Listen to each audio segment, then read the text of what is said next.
all the top MMOs over the past 10 years and combining it into one early game, with all of that being tied together by the game's most unique feature, its node system. Throughout the world in Ashes of Creation, there's points of interest on the map called nodes.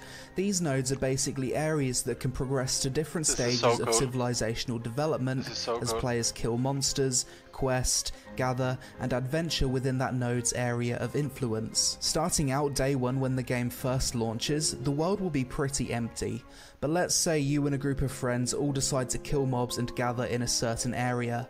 Over time you'll be contributing XP to that area's node, and an expedition will appear with quests.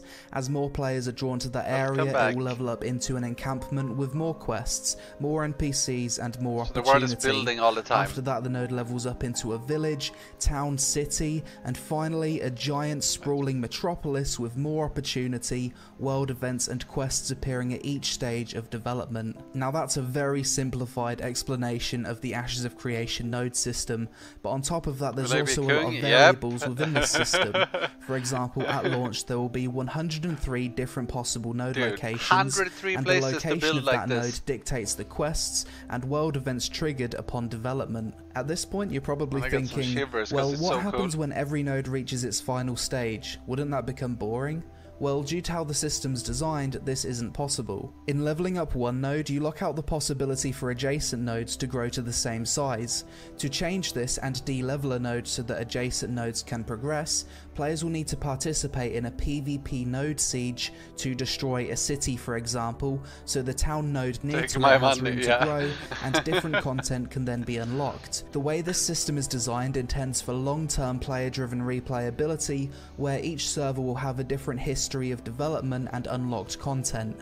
No two servers will be the same. Look, he's probably getting a bear mount with a true ever-changing world. When it comes to node aesthetics, there will also be a lot of diversity here too, as the node will take on the architectural appearance of the race that contributed the most XP to its development.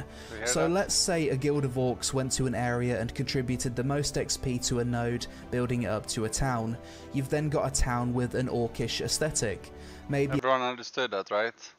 So like if we have a dwarf guild or mostly dwarves and we build that place and do all the quests and gather, it's gonna start looking like a dwarf area. That is so fucking cool. A guild of dwarves wanted to explore a node in the mountains. They could eventually have their own dwarven city in the mountains.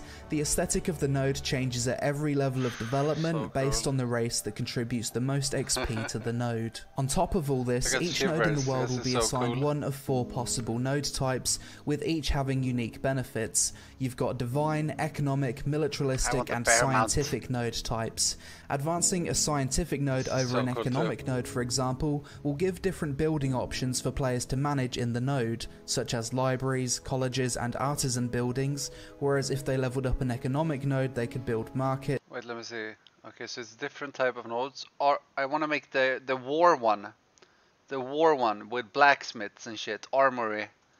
We're going war mode, boys. Smash all. Buildings. Each node upon hitting the village stage of development will have a 1-week cooldown before node elections begin.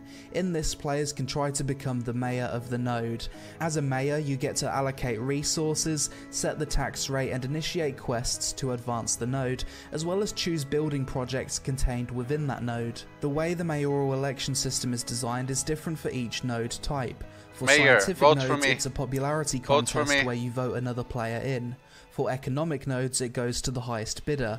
For divine Zero nodes, taxes the for player everyone. With the most node-related Universal service extra completed income. will become the mayor, and militaristic node mayors will be decided via a last-man-standing battle royale type minigame where players interface Free to a gold for champion everyone. rather than their own character. Obviously, bad mayors will be a thing that exists in this game, so every month the election process will happen again so that other players have the chance to challenge for mayor. Other than its node system, Ashes of Creation is also aiming to have a diverse range of content to appeal to pretty much every type of MMORPG player.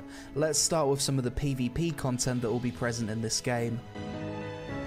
That's the cool thing. You PvP can play this game in any way you want to. Consists of open world flagging, caravan PvP, duels, battlegrounds, castle sieges, node sieges, arenas, and guild wars. Like, the combat is very early, but it's not. Even though it's so early, it doesn't look that bad. Like, look at that charge. Look at the warrior charging in and smashing. It's not. It's pretty cool, I think. It's coming PvP from the left. Content in This Ashes guy here. consists of Look. open world flagging, caravan PvP, duels, battlegrounds, Boom. castle Bam, sieges, bam. node sieges, arenas, and guild wars. But before all of you PvE players get scared off at the thought of open world PvP, Need a good you'll be PC happy for to this. know that this game Start has saving. anti-grief mechanics in the form of its corruption system. When it comes to corruption, players have 3 states: green, non-combatant; purple, combatant; stop here. red, Oh wait, fuck. corrupted. I've displayed an image on Okay.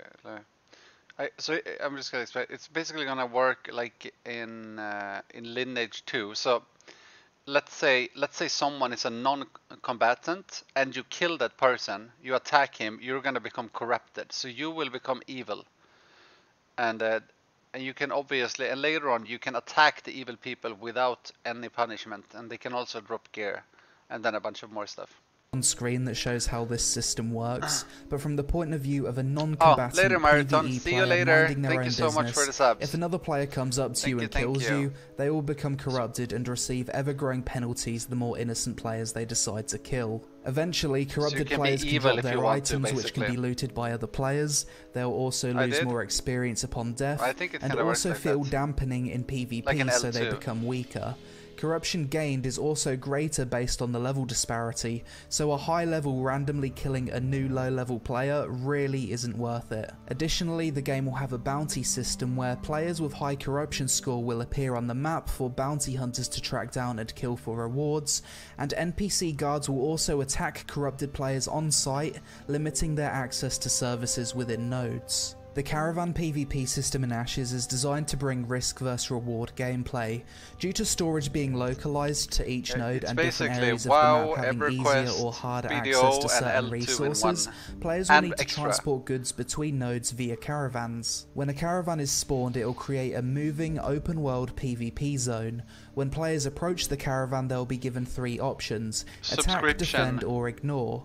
Caravans can transport goods from more than one player at a time, and I can imagine this system alone will bring about the existence of mercenary guilds who attack caravans or defend them when paid by other players. Castle Sieges will be a monthly event in which guilds can fight in a 250 vs 250 battle to take control of one of the 5 castles in the world. Node Sieges are different to Castle Sieges and are a catalyst for change in the world. Node Sieges can last up to 2 hours. If a node is successfully defended, it can't be attacked for a certain period of time in relation to the level of that node. A village, for example, can't be attacked for another 20 days, whilst a metropolis cannot be attacked for 50 days if successfully defended. Additionally, once a node siege is declared, there's a period of time where many services in the node are shut down in preparation for war. For a village siege, there's 2 days notice, and for metropolis, there's 5 days notice. That's cool. These node sieges can only be declared within a certain period of the server's prime time to give everyone a chance to attend. If a node siege is successful, the node is reset to 0, and players with resources stored in that node will lose some of those resources, and real space player housing will also be destroyed. If we own a castle, then the whole server is going to come to try to take it from us. Which basically allows guilds to declare war on each other and receive certain objectives to meet a victory condition. No pay to win. This system isn't fully fleshed out as of making this video, but it seems like a more in-depth version of what Black Desert Online currently has, with objective-based components mixed into it too.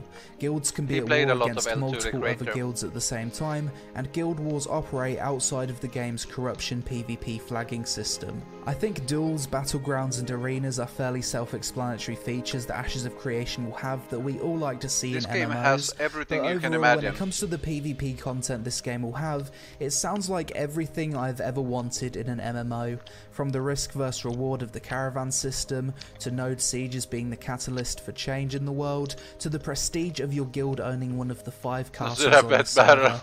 It seems like this game has PvP content for everyone from casual to hardcore and everything in between. You don't need balance. PvE content will play a massive role in Ashes of Creation and features content in the form of quests. You don't need one-on-one balance. You need many people against many people balance. That's the most important. Open world dungeons, instanced dungeons, open world raids, instanced raids, world bosses, and monster Some coin classes events, will always be as well good as all against the others and activities so on. related to the growth of nodes. PvE As well. dungeon and raid content in Ashes will be designed for group sizes of 8, 16 and 40 players. This game will feature a mix of both open world dungeons and raids, as well as instanced dungeons and raids, with 80% of them being open world and 20% of them being instanced. There will be no group finder in this game, so you'll need to join guilds and find party members via social interaction if you want to partake in a lot of PvE content.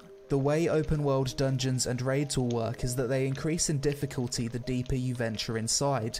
At the entrance you might be fighting weaker, lower level mobs with fewer mechanics, but as you get deeper into the dungeon you'll fight tougher enemies with more mechanics and better loot. Additionally, something you need to bear in mind is that all of the PvE content that's available in Ashes depends on the location of the nodes that the community decides to develop. One server may have access to completely different raids and dungeons to another server, purely because their nodes develop differently in different locations. So unlike other MMORPGs, the endgame PvE content really isn't a linear progression. It can't be a linear progression because different raids and dungeons will be locked or unlocked depending on where nodes are developed and what stage they're at. So in a way, it could also be in a PvE player's best interest to participate in a PvP node siege to reset the node that unlocks a certain raid, so that another node can then be developed which unlocks a different raid. A fun, unique piece of PvE content that I think a lot of people will enjoy in Ashes is its monster coin system. This is an event that either spawns randomly or following the advancement of a node, in which a horde of NPC monsters will spawn and attack the node. During this time, players can use an item called a monster coin, which they can receive as a rare drop in game, to turn into a monster and assist the NPCs in attacking the node against other players. During a monster coin event, the node can't be destroyed, but buildings, services and NPCs can be disabled for a period of time. Quests in Ashes of Creation are divided up into 3 categories: events, tasks, and narrative quests. Events are things that happen in Ashes as a result of the development of the world. Successfully completing an event will have positive consequences such as buffs, and failing events will have negative consequences such as natural disasters or node services being unavailable for a period of time. Tasks are quests without excessive amounts of text and story around them, such as collect X resources to help build a blacksmith for the node. And narrative quests are more traditional story quests that can be personal to your class, race, or the region of the world you're in, with some of these story arcs being locked behind further development of the nodes. It does everything I ever wanted. If I was a role player, Ashes of Creation is without a doubt the MMORPG I'd be looking forward to the most. This game's being designed with so many great RP features to really add that extra level of immersion. First, let's talk about the extensive... You have to realize, like, when a raid isn't instance, your guild will fight for the content. Like, some other guild could come there too. Player housing system. This game will have 3 types of player housing: instanced apartments, real space open world freeholds, and static housing within nodes. Each of these 3 types of player housing become available once a node reaches village stage or higher. Instanced apartments will become available in a node if a mayor decides to construct apartment buildings within an empty plot. These will work similar to the housing system in BDO, where you approach an apartment door and you've got a list of options for whose apartment you want to visit. Static housing within nodes are real space player housing that players can buy that will be visible to everyone. You'll be able to decorate the front of your house with yard ornaments, seamlessly enter and exit, and see your house grow from a small cottage to a mansion as the node levels up. Freeholds are large real space player housing plots that can be situated within the zone of influence of a node, but not actually inside the node. Think of static housing as buying a townhouse that grows in size over time with the node, but freeholds as owning a set size plot of land in the countryside. Freeholds are roughly half an acre in size, and due to limited space in the world, players can only own one of these per account, whereas apartments and in-node housing are limited to 1 per server. There's many building buildings you'll be able to place on your freehold, such as a blacksmith, stables, and other stuff related to crafting, why fight in real life when you can fight in this world? Related content players might want to partake in. Each of these three forms of player housing will allow players to decorate them with furniture, some of which is functional, others just cosmetic, and when a node's destroyed, players will lose their housing. Game too. However, you'll see how long it's supposed to take to level. So they can quickly load the layout of their housing hassle-free. It's not a game where you get max level in 2 days. As with every good roleplay MMO, Ashes of Creation will feature a wide range of races. Yes, currently the game is planning on 9 playable races for launch, just listened to the whole cultures, which will be reflected in the appearance of nodes that they contribute to the most. I think you've got 2 different variations of humans, dwarves, elves, orcs. Right, let me pause. So here, look, you can see how the cities will look as well. So if this array, or wait, let me see a cooler one. So if the dwarves, for example, is building most and doing most of the XP and quests and all that shit, then the cities will start to look like this. And you know, you can't see it that properly now. Okay, so what are we going, boys? I don't know. Like, oh yeah, and it's gonna depend on every race has different stats, just like every quest. So for example, if you play an orc, maybe they have 100 strength, 100 stamina, agility 50. And then you play this guy, probably has 150 agility and low strength. And maybe this guy has high intelligence and so on. I love that. That's how it is in every quest. So like these guys are obviously really strong. When a rank guy becomes enraged, though there aren't many men or beasts who can live and tell the tale. So these are going to be really warrior, while others are going to be casters. This seems very caster-like, with staffs and shit. But I love that kind of system. And a race called the Tulnar, which live underground. Different races will have different racial abilities, and each race will have different base stats. However, there will be no gender lock for any of the races, and every race can play as every class. Other nice RP features the game will have include an extensive emote system. You're not going to want to be an orc caster, probably. It's going to have low to lean against scenery, sit on benches, and dance with other players. You'll be able to play parlor games with other players inside of taverns, some being dice games, others involving cards. You'll be able to join different types of social organizations in the game, such as the Scholars Academy, Thieves Guild, or Traders Company. And there'll also be a marriage mechanic in the game that may unlock special quests and further functionality with player gambling. Fuck, I'm gonna be broke. Broke mayor. It seems as though there's gonna be more than enough choice. I'm gonna be the mayor that takes all the money and then I lose it all on gambling. And customization in Ashes of Creation, that each player's journey in this game will be completely unique, and it will also have ruining the whole city. Social elements that can help bring people together. All for in gambling an MMO. addiction.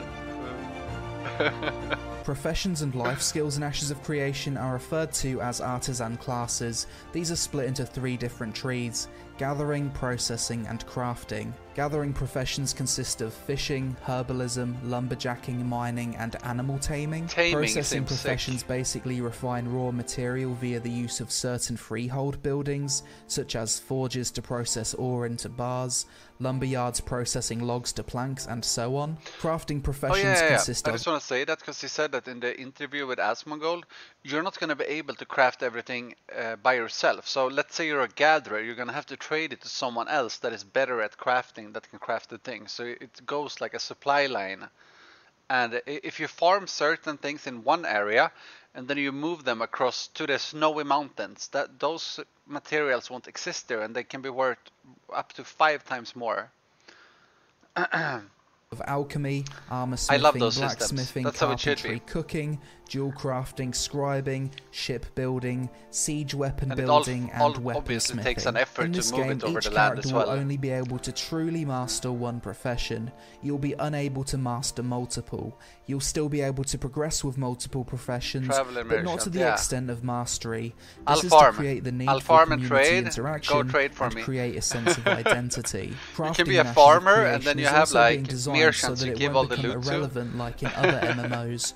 Crafted and gear will be on par with the highest tier drops from raid bosses, and due to being limited to mastery of only one artisan class, guilds will have to organise multiple people to meet their crafting and gathering needs to initiate sieges, complete projects, and contribute to the node. Personally, the profession I'm most excited for is animal husbandry, as you'll be able to breed different animals together to create some really weird and wonderful mounts. Oh, that's so cool. I wonder if you can trade the mounts to other people. people if you control them. Ashes of Creation is quite interesting and leads to a lot of variety. First, you'll start out by picking a primary class archetype between Bard, Cleric, Fighter, Mage, Ranger, Rogue, Summoner, and Tank. Eventually, as you progress with your primary class, you'll get to choose a secondary class out of the same 8 options I previously mentioned. So choosing to be a Mage, then Fighter for example, would give you the overall class of Battle Mage. With this system, there's a possibility of 64 different class combinations which are displayed on... This is so cool. Like you have races with different stats.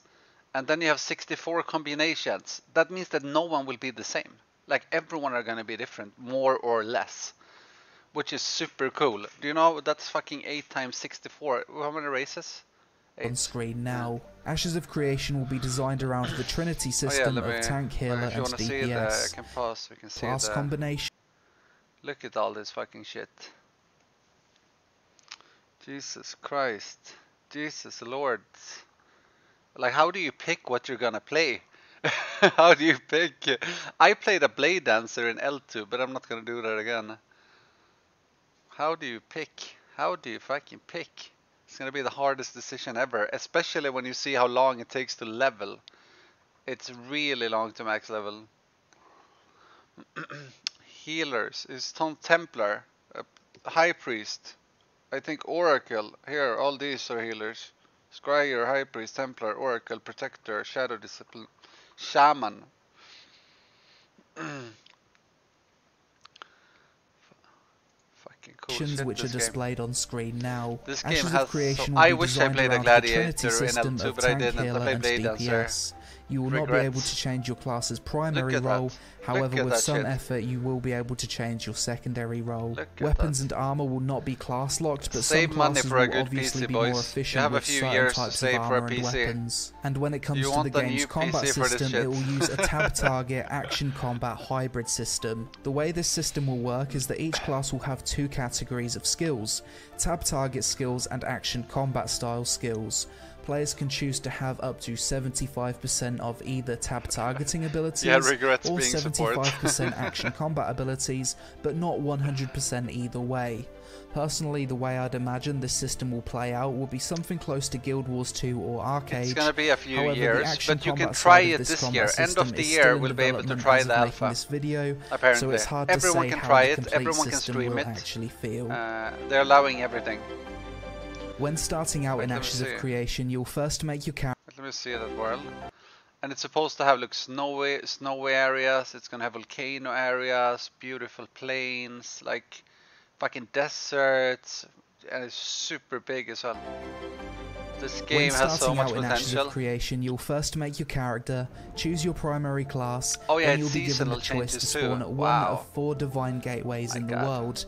Each race does have their own starter zone and starter quests, but they won't be super mandatory to do, more of a recommendation. Man, there's nothing let's say most of us starts here, we could be really sneaky. We just run over somewhere else and we start building there and we take over that shit, and we still have a bunch of people here that also builds up this shit. Stopping you as an elf spawning in the dwarven starting take area over from the beginning. The world size in Ashes is planned to be truly massive, approximately 480 square kilometers in size. New World is being delayed, and but it seems kind of cool too. But not after watching this. Range of biomes ranging from deserts, swamps, nothing seems cool plains, after watching forests, this game. snowy mountains, tropical islands, and everything in between.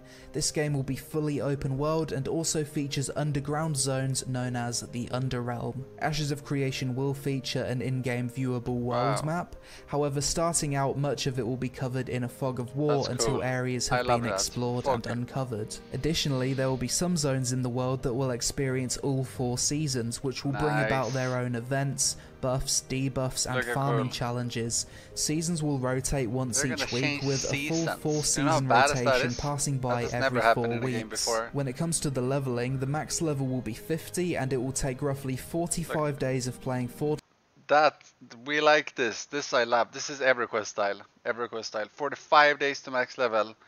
Obviously, it can go a bit faster if you're pro, but that's some good shit. To 6 hours per day for the average player. Like once you reach max level, it feels so good. But you will enjoy the journey in this game, especially on your first character. Level from 1 to 50. I wonder how power so leveling works. I hope you can't do it very good. In that regard, unlike a lot of modern MMOs, I'm so in. flying Yeah, me mounts too. will be extremely rare in Ashes my of Creation. That's achievable only for guild leaders. So if you have a wife or a girlfriend, now you have 3 years left. Then you gotta, you know, end it. I don't know if it's 3 years, but you know.